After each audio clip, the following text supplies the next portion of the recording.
Assalamualaikum warahmatullahi wabarakatuh. Alhamdulillah, nahmaduhu wa nasta'inuhu wa nastaghfiruh, wa na'udzu billahi min syururi anfusina wa min sayyiati a'malina. May yahdihillahu fala mudilla lahu wa man yudlilhu fala hadiya lahu.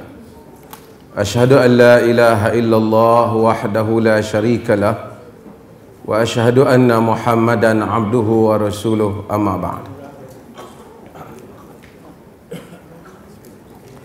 Pertama, saya pohon kemaafan kerana terlewat sebab saya pergi ke rumah majlis perkahwinan Kenduri Wedding, kahwinannya apa? Si Jamil.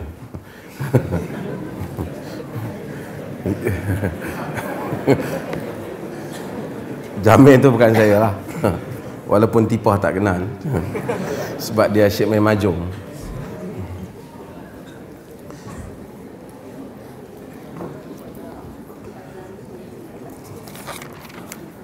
Kita masih lagi dalam bab hifdhis sir, bab memelihara rahsia. Wa an Aisyah radhiyallahu anha qalat: kunna azwajun nabi sallallahu alaihi wasallam indahu lam yughadir minhunna wahidatan fa aqbalat Fatimatu tamshi ma tukhti'u mishyatuha min mishyati Rasulillahi sallallahu alaihi wasallam syai'an falamma ra'aha rahhaba biha wa qala marhaban bibnati thumma ajlasaha an yaminihi aw an shimalihi thumma saraha fabakat bukaan shadida falamma ra'a jaza'aha saraha ath-thaniyah fadhahikat faqultu laha khassaki Rasulullah sallallahu alaihi wasallam min baini nisaihi bis-sirar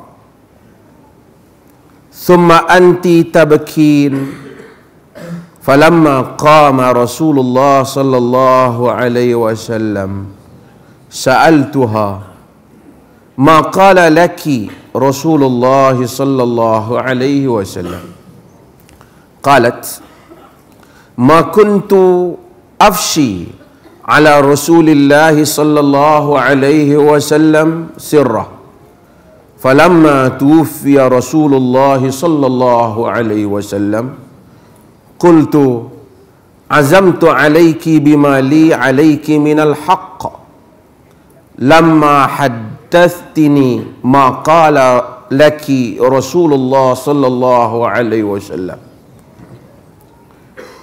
faqalat amma al-an fa na'am amma hina sarani fil marrati al-ula fa akhbarani anna Jibril kana yu'ariduhu al-Qur'an fi kulli sanatin marrah aw marratain wa annahu 'aradahu al-an marratain wa inni la ara al-ajala illa qad iqtarab fattaqillah wasbiri fa innahu ni'ma as-salaf wa ana laki qalat fabakayt bukai alladhi ra'ayti falamma ra'a jaz'i sarani ath-thaniyah faqala ya Fatimah ama tardina an takuni sayyidati nisa'il mu'minin aw sayyida nisa'i hadhihi al-ummah fadhahiqtu dhahki alladhi ra'aiti muttafaqun alaih, riwayat Bukhari dan Muslim. Daripada Aisyah radhiyallahu anha, hadis ni Aisyah cerita tentang kelebihan Fatimah, walaupun babnya ialah berhubung dengan bagaimana memelihara rahsia. Aisyah radhiyallahu anha cerita tentang kelebihan Fatimah dalam hadis. Saya nak sebut tentang rawi Aisyah ni sebab orang Syiah sering kali memusuhi Aisyah. Mereka tuduh dia perempuan sundal, perempuan jahat dan seumpamanya. Khianat kepada Nabi SAW. Tetapi jika kita tengok riwayat-riwayat daripada Aisyah, termasuk hadis Ashabul Kisa tentang mereka yang masuk di bawah selimut Nabi SAW, yang menceritakan kelebihan keluarga Fatimah dan Ali, Hasan dan Husain, ialah daripada Aisyah radhiyallahu anha. Dan hadis ini juga daripada Aisyah radhiyallahu anha. Kalau Aisyah itu seperti yang digambarkan oleh Syiah, memusuhi Ahlul Bait, memusuhi Ali, tentu dia tak riwayat hadis ni yang menceritakan kelebihan Fatimah anak Rasulullah sallallahu alaihi wasallam. Kunna azwajan nabiy indahu lam yughadir minhun wahidatan. Kami, kata dia, berada bersama dengan Nabi sallallahu alaihi wasallam. Siapa pun di kalangan isteri Nabi ni, isteri-isteri Nabi kami, isteri-isteri Nabi ni ada di sisi Nabi ketika Nabi wafat. Nabi sakit, hendak wafat. Masih ini Nabi masih lagi boleh bercakap dan seumpamanya. Nabi ni dia wafat atas dada Aisyah radhiyallahu anha. Dia kata fir rafiqil a'la. Dia memilih Tuhan kepada teman, kepada Tuhan yang maha tinggi. Dia tak kata ummati ummati macam riwayat TV3. Dia kata ada hadis ummati ummati, tapi hadis ni cerita bab lain. Apabila dia dicerita kepada Nabi, di riwayat Al-Imam Al-Bukhari juga cerita pada Nabi bahawasanya ada di kalangan umat Nabi yang murtad selepas kewafatan Nabi. Nabi menyebut ummati ummati. Tapi masa nak wafat, Nabi menyatakan dia kembali kepada Ar-Rafiqil A'la, kepada Tuhan yang maha tinggi. Sebab tu pakar-pakar motivasi ni cermat sikit baca-baca hadis ni. Dia pakai seronok dia baca. Apa saja yang membujur lalu melentang patah dia bagi jadi hadis. Ada satu student saya, dia buat kajian tentang seorang pakar motivasi dalam negara ni. Saya tak mahu sebut nama. Saya tak tahu sejauh mana accuracy, ketepatan dia punya, tapi dia quote satu perkara. Kawan ni kata, kita jika nak bagi penonton, orang yang mendengar tu tertarik dengan apa yang kita bagi nasihat, kita hendaklah sebut ini disabdakan oleh Nabi walaupun bukan Nabi. Saya tak tahu sejauh mana. Saya minta supaya dia kata dia ambil daripada potongan ucapan kawan tu. Saya kata ini berbahaya. Tak boleh kita sandar-sandarkan mudah-mudah macam tu. Nabi kata, inna kadhiba alayya laysa ka kadhibin ala ahad. Man kadhaba alayya muta'ammidan falyatabawwa maq'adahu minan nar. Sesungguhnya bohong guna nama aku tak sama dengan bohong guna nama orang lain. Siapa bohong guna nama guna nama aku, siap tempat duduk di dalam neraka. Bohong nama orang lain tak apa, buat cerita pun bukan boleh, tapi kira taklah macam Nabi kata orang tu masuk belah raya ke tak masuk ke tak ada masalah.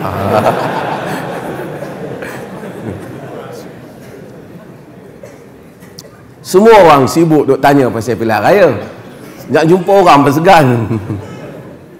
Saya boleh bagi tahu kawasan tanding, tak boleh bagi tahu lagi lah. Tapi saya boleh bagi tahu kawasan yang kalau saya nak bertanding, iaitu kawasan balak. Pasal tentu dah untung. Tak apa tuan-tuan, lambat lagi. Kita tunggu dulu macam mana. Okey. Fa aqbalat Fatimah tamshi ma tukhti'u mishyatuha min mashyi Rasulillah sallallahu alaihi wasallam. Fatimah datang kepada Nabi sallallahu alaihi wasallam. Kata Aisyah, Fatimah ni berjalan sewujud macam jalan Nabi. Fatimah ni macam Nabi, pergerakan dia macam Nabi. Anak Nabi sallallahu alaihi wasallam. Bila Fatimah datang, falamma ra'aha rahaba biha. Bila Fatimah datang, Nabi tarhibkan dia. Rahaba, sebab tu Arab kata marhaban. Marhaban. Ini musim Maulid kan, kita kata marhaban ya Rasulullah. Marhaban ya Rasulullah. Marhaban tu selamat datang lah. Selamat datang. Orang-orang Bani Najjar kata tala'al badru alaina kepada Nabi. Walaupun riwayat itu dia anggap tidaklah kuat, tetapi ahli-ahli sirah dalam bab-bab yang seperti itu, hatta Imam Ibn Qayyim juga sebut, dan ahli-ahli sirah menyatakan riwayat puisi itu tidak, bait-bait itu tidak disandarkan kepada Nabi. Bani Najjar dan orang-orang yang menyambut Nabi menyebut tala'al badru alaina, walaupun ia tidak menjadi hujah syarak, tetapi ahli-ahli sirah tasahul, bermudah-mudah sedikit dalam bab-bab yang seperti itu. Maka kerana apatah lagi tala'al badru alaina itu disebut dalam kebanyakan kitab-kitab lama dan baru, di kalangan ahli-ahli ilmu, termasuk di kalangan ahli-ahli sirah dan ahli-ahli hadis sendiri. Tak apalah, tarhib. Tapi tak adalah bila tarhib Nabi datang dalam majlis. Setengah orang dulu dia faham bila tengah-tengah marhaban Nabi mari, maka kita pun bangun. Sebenarnya itu tak berapa tepat lah kan. Dan kita kena tahu bahawasanya Nabi SAW, Nabi ni dia sebenarnya dia tak suka kalau dia datang orang bangun. Dalam hadis yang diriwayatkan oleh Al-Imam Tirmidzi, Anas menyatakan lam yakun shakhsun ahabbu ilaihim, yakni ila ashabin Nabi. Tak ada orang yang lebih para sahabat sayang lebih daripada Nabi SAW. Lebih tak ada. Kata wa kanu idza ra'awhu lam yaqumu ilaihi lima ya'lamuna min karahiyatihi lidzalik. Kata dan sahabat-sahabat Nabi ni bila dia tengok Nabi, mereka tengok Nabi datang, mereka tak bangun kepada Nabi kerana mereka tahu Nabi tak suka. Nabi tak suka kalau dia main majlis pakat bangun, dia tak mau. Walaupun maka menjadi sunnah seperti yang disebut oleh Syekhul Islam Ibn Taimiyah rahimahullah ta'ala dalam fatwanya, bahawasanya sunnah adat nabawiyah itu tidak bangun kepada orang bila datang, dia duduk di tempatnya. Kemudian orang tanya Ibn Taimiyah rahimahullah, bagaimana jika satu kaum tu memang orang bangun, bila orang masuk dia bangun, terutama orang besar, orang apa. Kata Ibn Taimiyah, kalaulah sekiranya dengan tak bangun itu boleh menimbulkan masalah, salah sangka, buruk sangka, dianggap kita tidak beradab dan seumpamanya, kerana mereka tak faham, maka tidak menjadi masalah untuk kita bangun kerana meringankan mudarat yang lebih besar, katanya. Dan ada riwayat oleh Al-Imam Al-Bukhari tentang Sa'ad bin Mu'adh. Apabila Sa'ad bin Mu'adh balik daripada menjadi wakil Nabi untuk mengambil tindakan kepada kaum di Khaybar, Nabi SAW menyebut qumu ila sayyidikum, bangun kamu kepada tuan kamu, Said kamu, yakni Sa'ad bin Mu'adh. Ada kala Nabi bangun apabila Nabi suruh sahabat bangun sambut dia.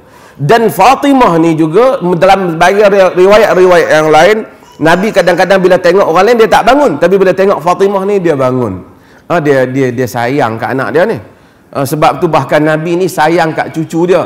Dia duduk tengah berucap di mimbar, dia tengok Hasan dan Husain masuk, dia pernah turun pergi ambil cucu dia. Dia sayang kat anak cucu-cucu dia.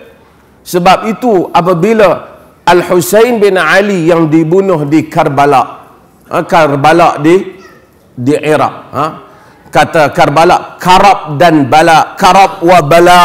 Karab maksudnya tempat susah dan Bala itu tempat bala lah. Karab, dan dinamakan Karbala. Karbala, Al-Husain bin Ali mengambil keputusan untuk keluar kerana orang di Kufah telah berjanji bahawasanya mereka nak bela dia, mereka nak lantik dia jadi khalifah, nak bagi bai'ah. Al-Husain bin Ali terperdaya dengan janji ni dan dia pergi, dia keluar pasal ada krisis bagi kerajaan Yazid. Sebab tu kita tak boleh kata keluar menentang pemerintah ni walaupun dilarang, tapi ia bab fiqh. Tak boleh kita kata ini bab akidah ni, bab akidah. Tak boleh kata. Dangkal benar hak kata macam tu. Kalau kita kata keluar menentang pemerintah itu untuk mengkritik bintang bab akidah dan kuasa akidah Al-Husain bin Ali. Al-Husain bin Ali dia keluar. Mungkin kita tak setuju. Tidak setuju Ibnu Abbas pujuk dia, tak setuju. Abu Sa'id Al-Khudri pujuk dia jangan. Ibnu Abbas kata, Abu Sa'id Al-Khudri, Ibnu Umar ikut Al-Husain bin Ali, ikut kuda dia sampai berapa mail. Kata datukmu telah diberi pilihan antara dunia dan akhirat. Dia pilih akhirat. Kenapa kau tak pilih akhirat? Tak payahlah pergi. Orang kufar bohong. Ramai sahabat pergi bagi tahu Al-Husain bin Ali bahawasanya orang kufar bohong. Orang kufar bohong. Al-Husain bin Ali dia pergi. Dia percaya dengan berita. Dan orang yang disuruh mewakili dia tu pergi, dan akhirnya yang khianat pada Husain bin Ali ialah orang yang khianat pada Ali juga. Ali dia khianati di Kufah. Orang Kufah ni terkenal dalam sejarah dia tak setia. Orang Iraq ni. Dan Tuhan takdir pun semua pemimpin-pemimpin dia semua tak bagus. Semua buat nanya mereka dia. Daripada Saddam Hussein ke atas Hajjaj bin Yusuf As-Saqafi, macam-macam. Dalam rekod tak bagus pada pemimpin mereka. Siapa yang bunuh Al-Husain bin Ali? Al-Husain bin Ali dibunuh oleh tentera bunuh. Tapi itu pun dah lama mereka di sempadan. Maka tak gamak nak bunuh dia pasal dia cucu Nabi. Tapi dia nak pergi juga. Sehingga berapa lama bertahan, akhirnya dia buat keputusan macam dia nak pergi kepada Yazid. Kemudian dia hasut Ubaidillah bin Ziyad yang merupakan gubernur di kawasan Kufah yang dihantar itu, dia telah buat keputusan. Mula-mula dia bagi suruh pergi jumpa Yazid. Yazid kata suruh Al-Husain mai jumpa dia, jangan bergaduh. Yazid sebenarnya dia bukan orang yang bunuh seperti mana yang disangka oleh Syiah. Tak. Dia bersalah kerana tak ambil tindakan, tapi bukan dia bunuh. Ubaidillah bin Ziyad dia bunuh. Dalam At-Tusi menyatakan Ubaidillah bin Ziyad adalah antara pengikut Ali. Dia khianat kepada anak Sayyidina Ali sendiri. Dan Syamr bin Ziljushan yang terlibat juga, dia ni sebenarnya pengikut Ali, bahkan terlibat dalam perang Siffin bersama dengan tentera Ali. Dua orang ni antara orang yang utama. Sebab tu para sahabat sedih apabila tengok Ubaidillah bin Ziyad ambil, bila kepala Husain dipotong dan ambil tongkat itu dan jolok ke mulut kepala Sayyidina Husain. Dia kata sesungguhnya mulut itu pernah dicium oleh Rasulullah sallallahu alaihi wasallam ketika mereka kecil. Dan Fatimah Nabi sayang. Saya kata tadi bahawasanya Nabi dia tak suka, sahabat tidak lam yaqumu ilaihi lima ya'lamuna min karahiyatihi lidzalik, kata Al-Imam Tirmizi. Nabi datang, sahabat tak bangun kerana Nabi tak suka orang bangun kalau dia datang. Nabi ni tawaduk, dia bukan raja, dia Nabi, dia da'i, dia menyuruh pada jalan Allah. Sebab tu saya bukan komplain marhaban, lagi kata marhaban tak boleh pula. Cuma saya heran orang bila tengah marhaban daripada berdiri daripada Nabi datang. Tapi dalam hadis kata Nabi tak suka berdiri. Jadi yang datang itu mungkin tak tahu, Allah alam. Ada orang setengah dia tak tahu. Ada tokoh Islam terkenal, penulisan dia bagus, Malik bin Nabi. Nampak? Malik, pernah baca buku Malik bin Nabi? Setengah orang dia tak kenal, kita kata Malik bin Nabi pada sallallahu alaihi wasallam, bukan? Itu Malik bin Nabi. Malik bin Nabi itu tokoh yang besar dan buku-buku dia agak bagus untuk dibaca. Terutama pada zaman ni orang kena baca balik Malik bin Nabi.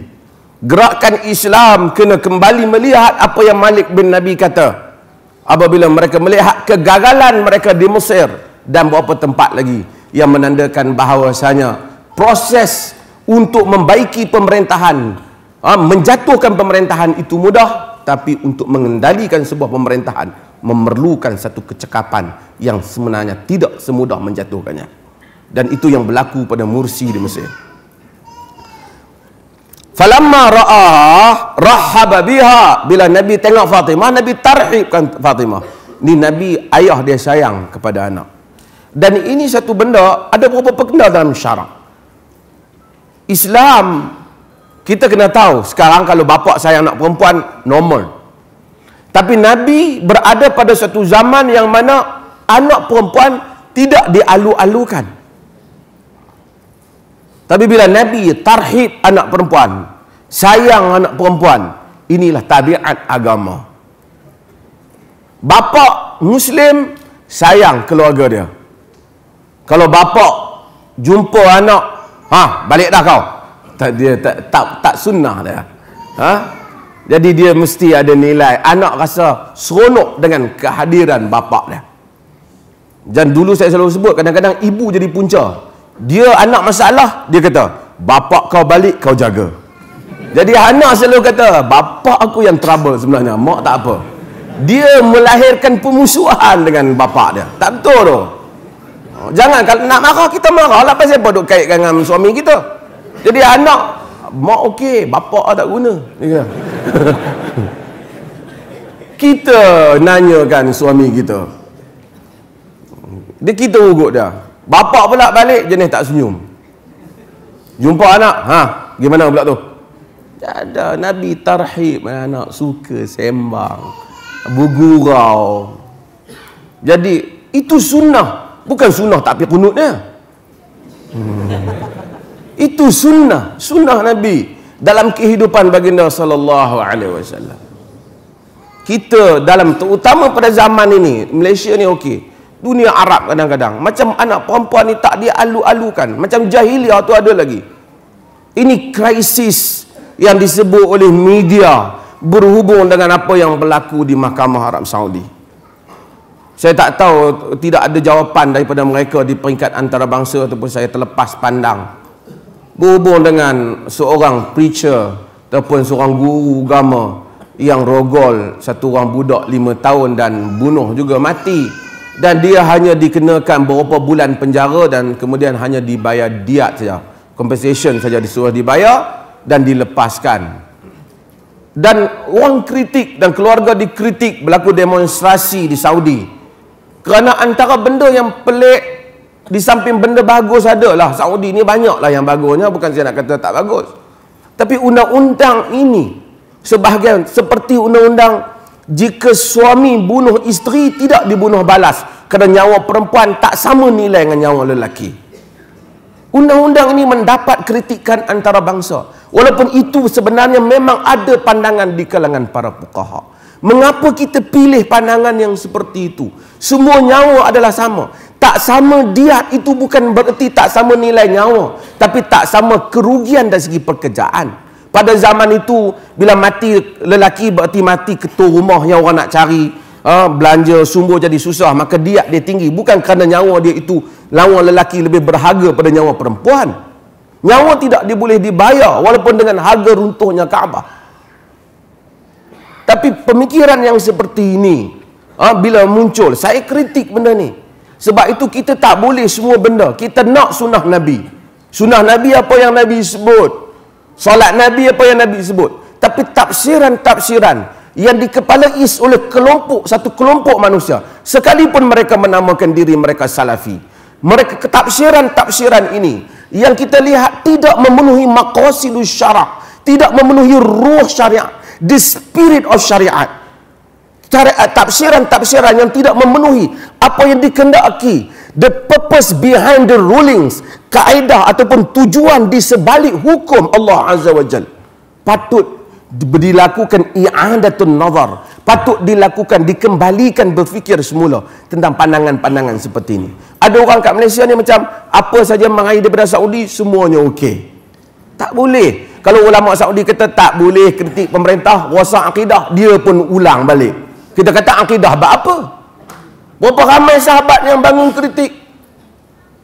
Berapa ramai? Saya bukan suruh kritik mereka. Mana boleh saya nak jadi calon tuan-tuan kritik saya sekali.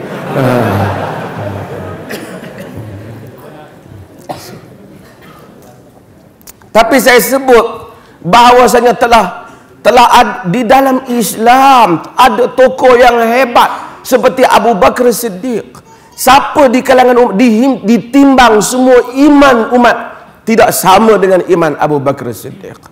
Tapi pada hari dia naik memerintah, dia tidak pernah menggunakan satu perkataan bahawasanya kamu kenal aku siapa? Aku Abu Bakar Siddiq tahu. Nabi kata apa ke aku? Dia tak pernah kata. Dia tak kata benda tu. Kau tahu dah tak? Ni ayat Quran, idhuma fil ghar idh yaqulu li sahibi la tahzan innallaha ma'ana. Ketika mereka berdua dalam gua, ketika dia berkata pada sahabatnya, jangan kamu berduka cita, sesungguhnya Allah bersama dengan kami. Bersama dengan kamu. Hak berdua tu salah seorangnya aku, bukan kamu. Kamu tahu? Jadi kalau kamu nak mengkritik pemerintahan aku, faham-faham je lah. Abu Bakar tak kata. Abu Bakar orang yang paling susah sekali untuk menstabilkan politik Islam. Kerana Nabi SAW apabila dia memerintah, dia ada dua. Pertama, dia Nabi dan dia pemerintah. Jadi orang antara dua nak kritik dia tak boleh sebab kedudukan dia sebagai Nabi. Jadi cuma sahabat sentiasa tanya, wahai Rasulullah, adakah ini wahyu ataupun ini pendapatmu? Dan Nabi kata ini adalah macam Hubbab bin Munzir. Ahadhi manzilatun anzalakah Allah? Adakah ini wahyu yang Allah turunkan kau pilih tempat ni? Ataupun ini harb wal makidah, ataupun ini peperangan dan tipu daya? Nabi kata tak, ini peperangan dan tipu daya. Walaupun riwayat ini sedikit disebut tidak kuat kan, tapi disebut oleh Ibn Ishaq dan dikatakan sedikit ada inqita'. Tapi Nabi kata bahawasanya ini adalah perancangan. Dia kata kalau begitu kau pilih tempat yang lain. Tapi bila Abu Bakar naik memerintah, dia tidak ada status kenabian. Dia terpaksa membawa diri sebagai seorang insan yang bukan Nabi dan pemerintah. Ini satu keadaan baru. Omar tak apa, Abu Bakar dah mula. Abu Bakar nak kena stabilkan politik ini, iaitu di mana satu orang manusia yang memulakan pemerintahan selepas Nabi yang tidak berstatus Nabi, dan dia membenarkan orang mengkritiknya.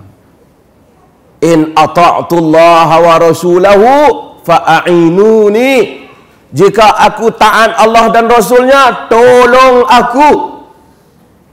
In asaitullaha wa rasulahu fala ta'ata li. Jika aku hadraka Allah dan Rasul, jangan taat padaku.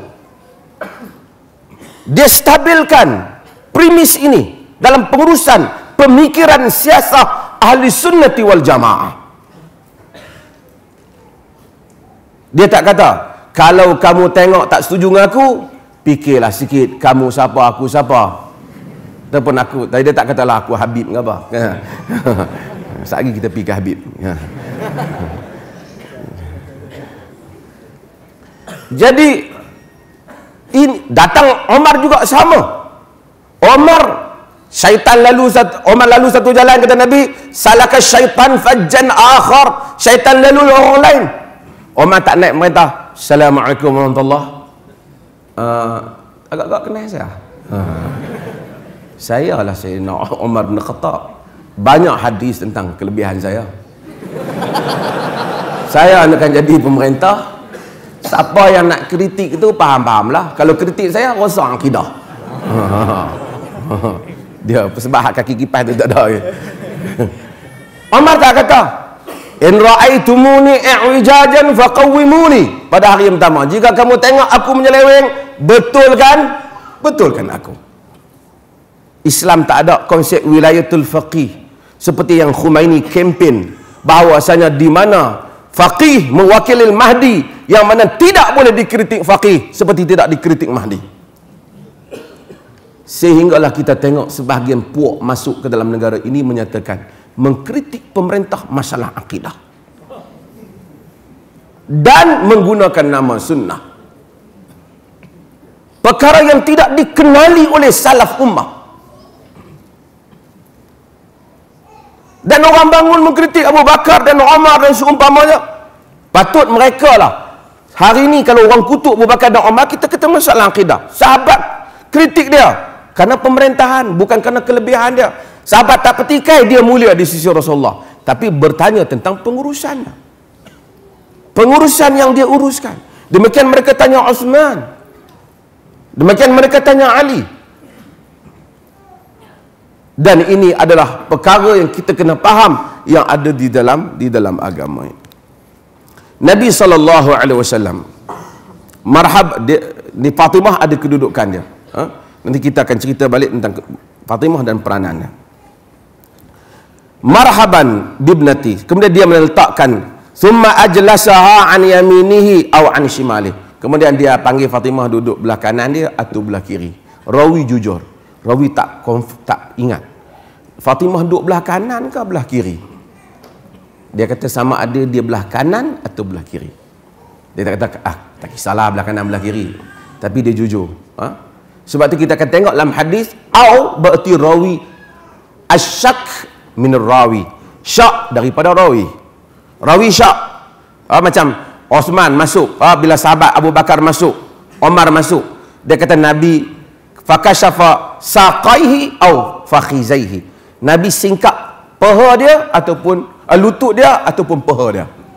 Jadi rawi tak pasti. Rawi tak pasti. Rawi tak, kerana dia tak mau nanti dia silap. Sebab dia nak jaga. Macam kita tak kisah. Kalau tak silap aku, Nabi kata silap dah. Tapi dia silap dah. Dia hati-hati. Semasaraha fabakat bukaan syadida. Kemudian Nabi bisik kepada dia. Maka dia pun menangis dengan tangisan yang kuat. Fatimah perempuan, Nabi bisik. Nabi cerita kat dia satu benda, Aisyah tak dengar. Semua isteri Nabi semua tak tahu apa Nabi bisik kat Fatimah. Kemudian Fatimah pun menangis dengan tangisan. Kemudian apabila Nabi SAW tengok Fatimah tak sabar, sedih, sara ilaiha thaniyah fadhahikat. Nabi bisik kat dia lagi sekali, kemudian dia pun ketawa. Nabi layan anak. Ni jadi bapak ni, dia kena layan sikit anak. Dia kata, ayah tak nak masuk. Macam kita sibuk sangat kan. Tak terkenal pun, seorang abang pun tak nak masuk. Tapi ayah tak nak masuk, sibuk je. Pergi kuliah, kuliah je. Dia tak boleh, kena ada masa untuk family. Siapa yang belajar sunnah Nabi, hadis Nabi, dia mesti bagus dengan family dia. Mesti bagus dengan family dia. Mesti ada bahasa yang terhormat dengan isteri dan anak-anak dia. Dia suami. Tak boleh pilih manusia yang terhormat mencari perkataan yang terhormat. Bahkan manusia yang terhormat apabila dia dengar perkataan yang tidak terhormat, walaupun dia tak ucapkan, dia rasa beban pada telinga dia. Dia tak boleh dengar orang mencarut depan dia. Kadang-kadang setengah orang macam zikir mencarut. Ada orang, ada pemimpin yang macam tu juga. Bila terdesak je, keluar isyarat-isyarat yang bukan-bukan, menunjukkan bahawasanya benda tu sebahagian manusia terhormat, perkataannya terhormat. Anak-anak tahu bahawasanya bapa aku bercakap dengan perkataan yang terhormat, mak aku bercakap dengan perkataan yang terhormat. Orang utara tak apalah, orang utara dia cakap, setengah orang dia tak tahu kan, dia cakap dengan orang, dia nak cakap utara dengan kita. Ustaz, hang pergi mana? Hang ni orang tak guna, bahasa ni memang kampung. Betul lah hang ni, tapi orang tak guna hang ni untuk bahasa yang terhormat. Orang tak cakap hang. Macam pergi jumpa orang besar, Tok Guru mu ni, tak elok perkataan tu. Guna perkataan entah ke saudara ke. Kita tak boleh kita kata pak hang pergi mana. Ada orang guna macam tu, tapi tak cantik sebenarnya dalam bahasa. Tidak terhormat. Bahasa membentuk manusia. Tak percaya tanya Rais Yatim. Bagi undi kat dia pula dah. Okey. Semasara fabakat bukaan syadida falamma ra'a. Kemudian Nabi bisik dia pada bisikan yang kedua, kemudian dia pun menangis. Faqultu laha khassikillah min baini nisaihi bisirar summa anti tabkin. Rasulullah sallallahu alaihi wasallam khususkan untuk kau di kalangan benda yang tak ada di kalangan isteri-isteri Nabi. Kemudian engkau pun menangis. Apabila Nabi bangun, falamma qama Rasulullah sa'altuha. Bila Nabi bangun, Aisyah pun tanya dia, maqala laki Rasulullah. Aisyah tanya, Nabi kata apa? Aisyah tanya nak tahu pasal Nabi ni kita perlu tahu. Nabi kita perlu tahu. Hak orang lain kita tak tahu, tak apa. Kadang-kadang kita tengok orang bisik dengan anak dia, kita tak kena-mengena, tak payah. Dia tanya, tadi bapa hang kata apa kat hang? Tak duk kalut lah hal dia kan. Bukan hal kita. Tapi Nabi ni sahabat. Sehingga ada sahabat kadang-kadang dia nak pi mengintai di rumah Nabi SAW.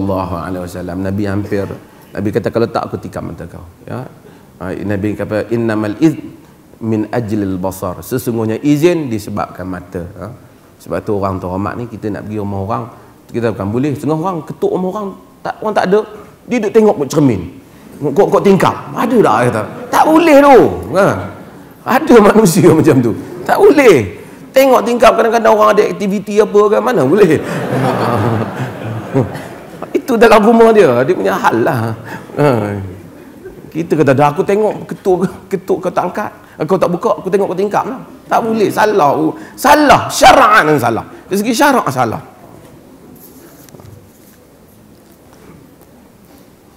Qalat ma kuntu afshi ala Rasulillah sirrahu.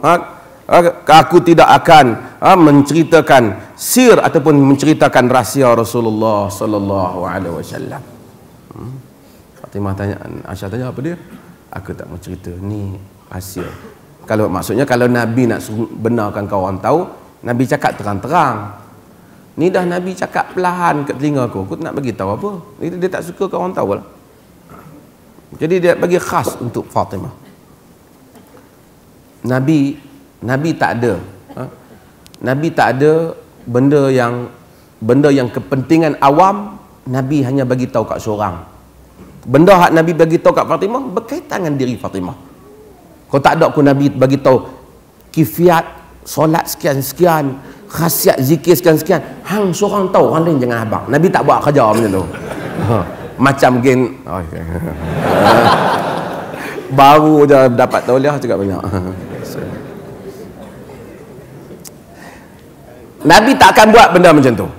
Nabi tak akan buat seperti mana yang didakwa oleh setengah orang, bahawasanya ini wasiat khas Nabi untuk kumpulan tertentu yang hanya boleh didapat melalui guru tertentu. Tak ada.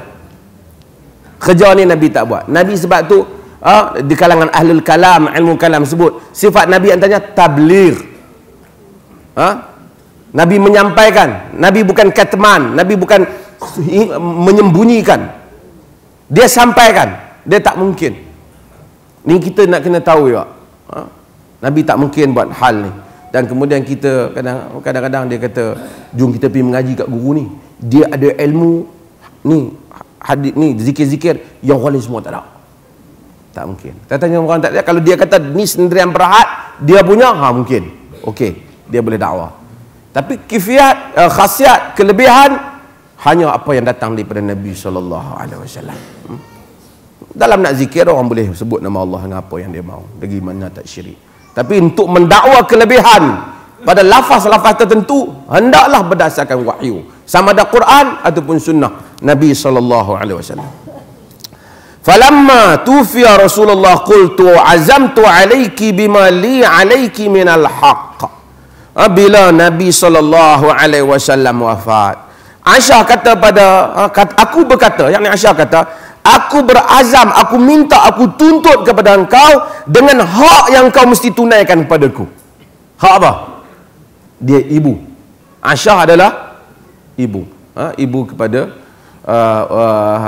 Fatimah dan ibu kepada kita semua, kerana dia wa azwajuhu ummahatukum, dan isteri-isteri Nabi itu adalah ibu-ibu kamu. Kemudian orang khilaf Aisyah, adakah masa dia mati, Rasulullah wafat, Rasulullah kahwin dengan dia, adakah dia umur 9 tahun ataupun dia sebenarnya lebih tua pada Asma setahun, umur 17 tahun dan seumpamanya. Masalah ni khilaf, tidak membabitkan akidah. Ada orang kata macam ni pun tak apa, ada orang kata macam ni pun tak apa. Kita tak ada masalah akidah. Jangan setengah orang, semua benda masalah akidah. Ini yang saya kata ni tak boleh berbeza pendapat dengan pemerintah ni. Ini masalah akidah ni. Benda Sayyidina Umar tak kata benda tu. Masalah akidah.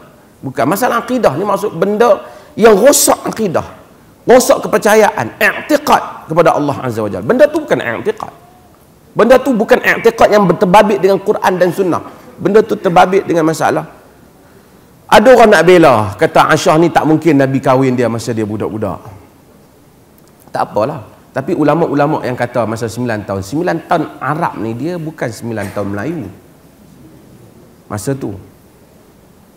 Tak apalah, benda tak payah berbalah lah. Tapi kita jangan ingat 9 tahun tu. Tapi tengok orang Arab. Saya baru balik daripada Palestin. Jadi, baru balik daripada Jordan dia. Orang Arab memang besar. Adalah yang Arab ke metod pun dah lah.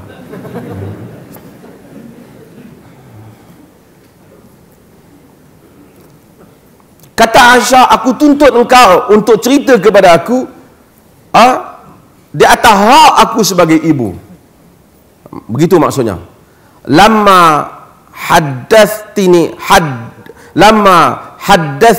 maqala laki Rasulullah sallallahu alaihi wasallam. Lama haddathini maqala laki Rasulullah sallallahu alaihi wasallam. Untuk engkau bagi tahu apa yang Rasulullah cerita padamu. Faqalat amal an fa na'am. Kata Aisyah, adapun sekarang maka ya aku ceritakan. Pasal apa? Nabi dah wafat. Amma hina sarani fil marratil ula fa akhbarani anna Jibril kana yu'ariduhu al-Quran fi kulli sana marra aw marratain.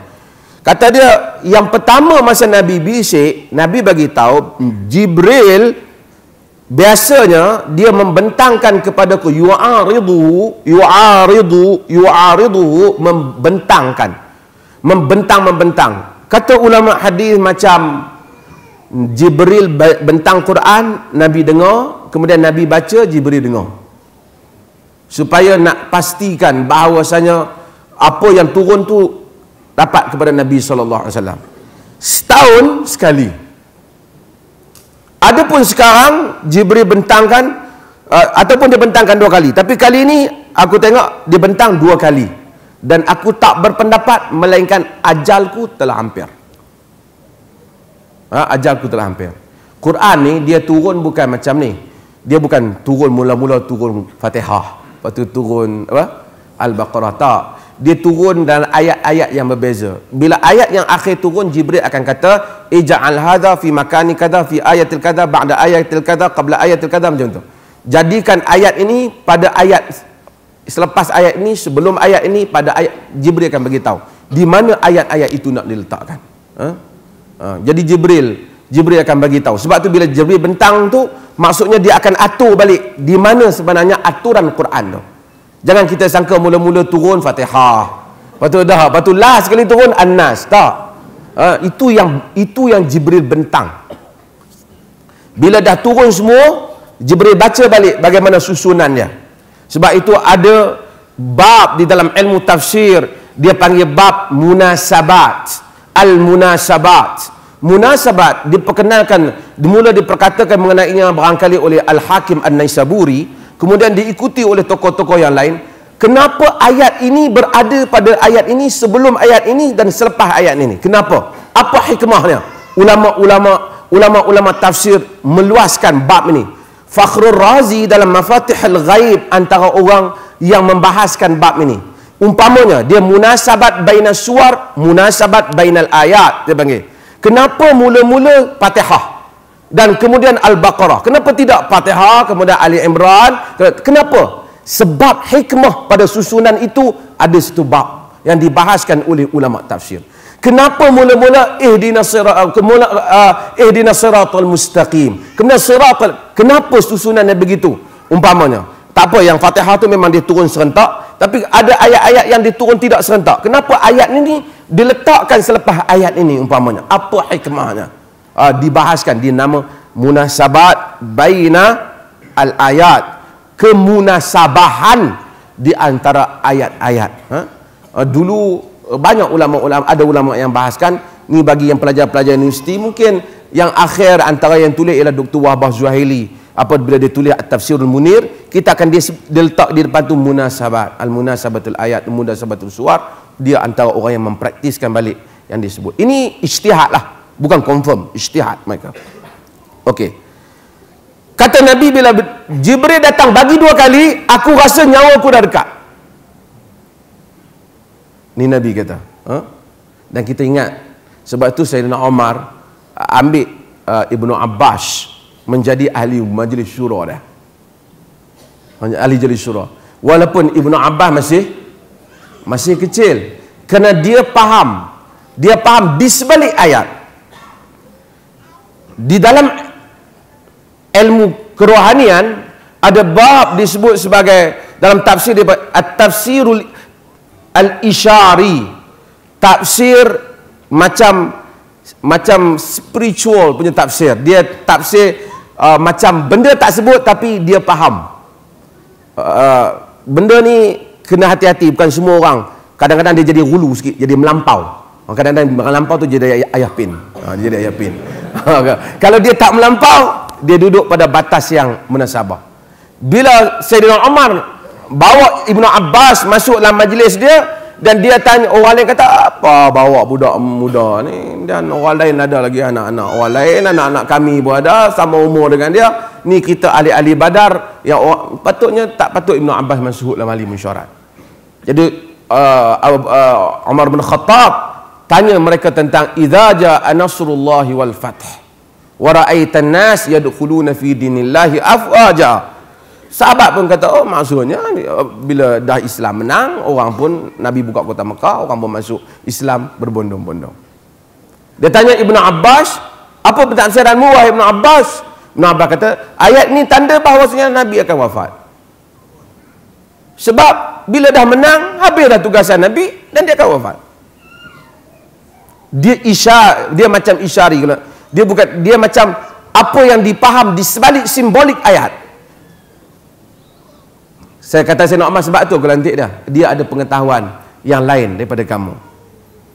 Nabi SAW kata, bila Nabi tengok datang dua kali, Nabi kata mungkin ajal sudah dekat. Fattaqillah wasbiri. Taqwalah kamu kepada Allah dan sabar. Fa innahu ni'mas salafu ana laki. Orang yang paling terbaik yang akan mengikuti aku selepas kamu ni, selepas aku mati, engkau. Siapa dia? Fatimah. Sebab tu di keluarga Nabi yang paling awal wafat, yang awal meninggal selepas Nabi wafat ialah Fatimah, iaitu beberapa bulan selepas wafatnya Nabi pada pemerintahan Abu Bakar Siddiq radhiyallahu anhu. Fatimah awal. Kata Syiah, ada Syiah ni? Kata dia tak ada. Kata Syiah, yang bunuh Fatimah ialah Umar bin Khattab radhiyallahu anhu. Dia kata, Ibnu Qutaibah kata dalam Al-Imamah wa Siyasah. Sebenarnya Al-Imamah wa Siyasah, saya untuk pelajar-pelajar yang UM semua, Al-Imamah wa Siyasah sepatutnya ia bukan kitab Ibnu Qutaibah. Sirah kitab dan seumpamanya tak menunjukkan dia kitab Ibnu Qutaibah. Dia kata kononnya Fatimah berkumpul di rumah dia dengan kerana bantai isu fadak dan seumpamanya, Omar bakar pintu rumah dan Omar tendang pintu tu, dan pintu tu timpa Fatimah, tertikam dada dia, dan kemudian dia wafat. Jadi pembunuh Fatimah ialah Omar. Kemudian dia pun menangis. Hak buat cerita yang awal tu lama dah. Yang kemudian ni tak tahu apa, pergi kat kubur menangis, laknatkan Omar dan seumpamanya. Di atas cerita yang tak benar. Saya bukan nak cerita anti mazhab sini, tak. Bukan ni sectarian issue. Saya bukan nak bangkitkan isu mazhab, tapi kita jangan tangisi di atas benda yang tak benar. Orang buat cerita sedih, kita percaya, kita menangis. Macam orang tengok gambar Hindustan menangis, padahal Shahrukh Khan banyak dapat duit. Ya, kita pun menangis. Tak apalah kan, kita hayati dah, kita experience benda tu. Tapi cerita yang tak benar, manusia hidup di atas benda yang tak benar, di atas mazhab yang tak benar, diwarisi, dilaknat, dikutuk. Sebenarnya memang Fatimah antara yang awal meninggal. Dia lebih awal. Kita tahu, kita bagi tahu dulu, yang awal isteri Nabi meninggal ialah Zainab binti Jahash. Iaitu dia meninggal pada zaman pemerintahan Umar bin Khattab radhiyallahu anhu. Bila isteri Nabi tanya, ayuna asra'u luhuqan bika ya Rasulullah, siapa yang paling cepat di kalangan kami yang akan mengikuti engkau wahai Rasulullah? Nabi kata atwalu kunna yadan, yang paling panjang tangan. Jadi isteri Nabi ni bila berhimpun masing-masing tawak tangan, ukur siapa yang paling panjang. Wa kana atwaluna yadan Saudah, orang yang paling panjang tangan yang ialah Saudah binti Zam'ah.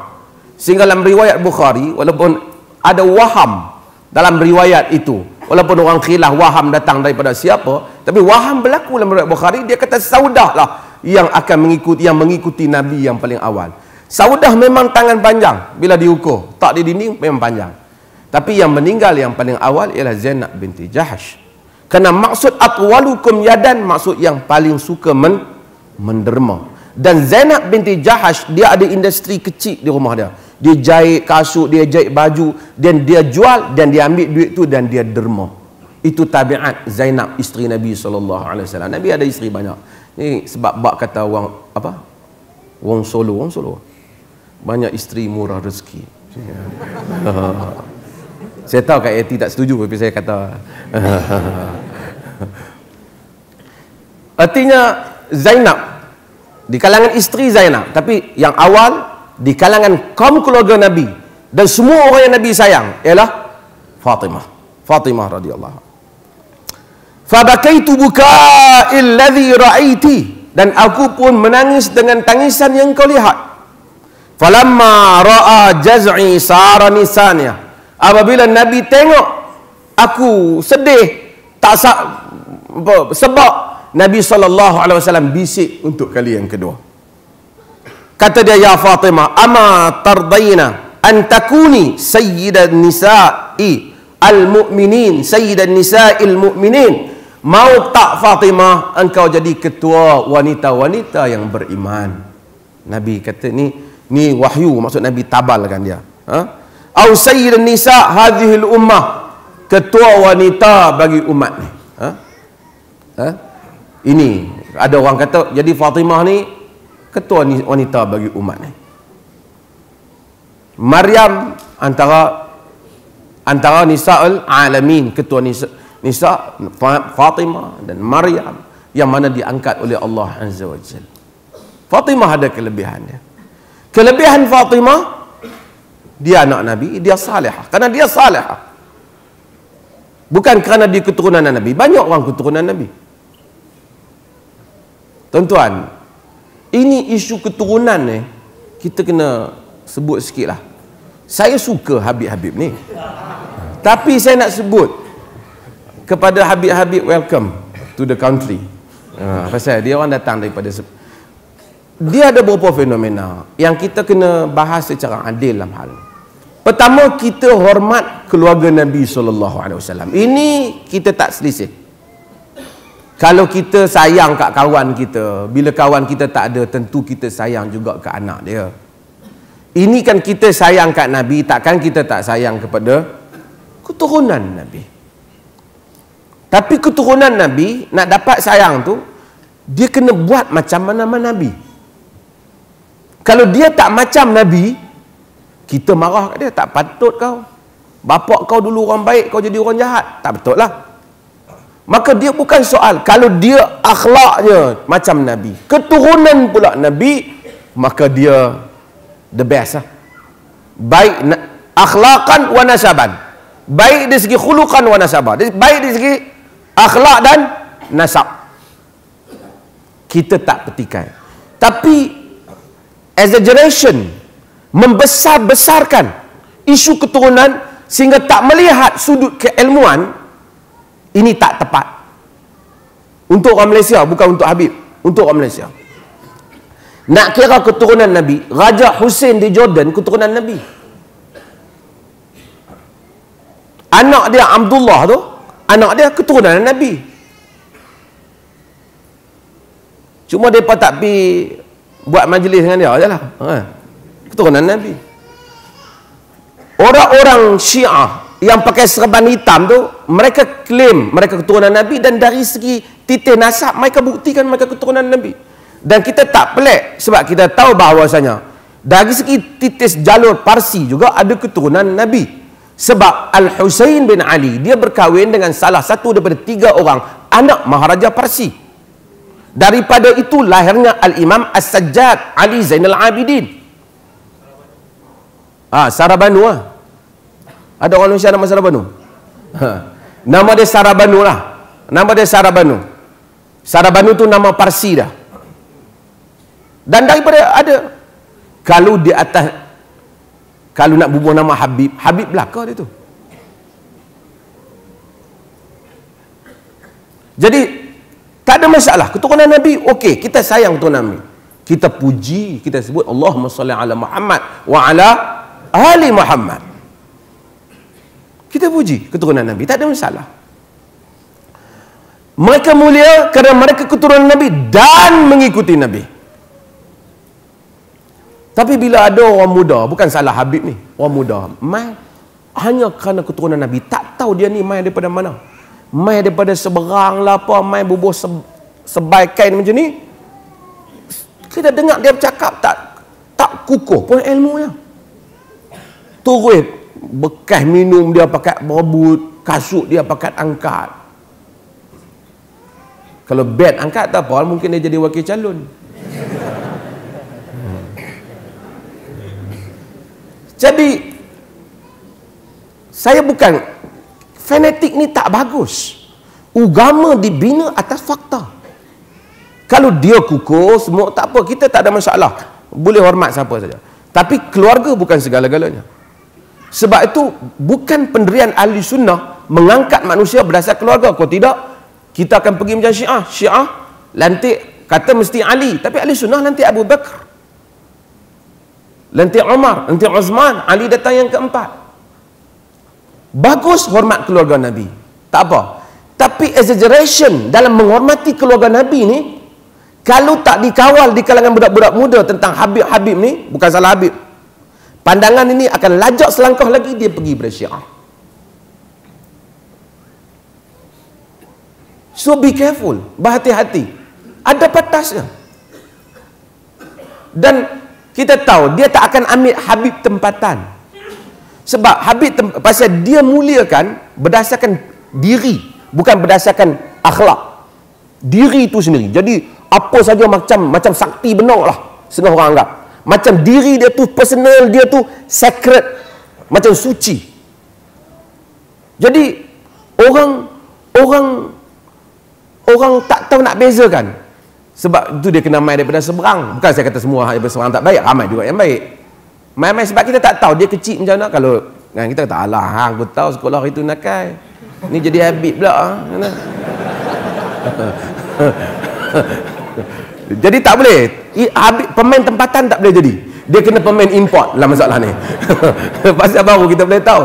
Jadi orang boleh cerita daripada kecil dia keluar kan. Masa hari lahir segi bercahaya bulan mai. Bulan di Kelantan banyak aja. Jadi orang jadi keliru. Saya tak apa, saya bukan anti Habib ni, jangan misquoting saya pula.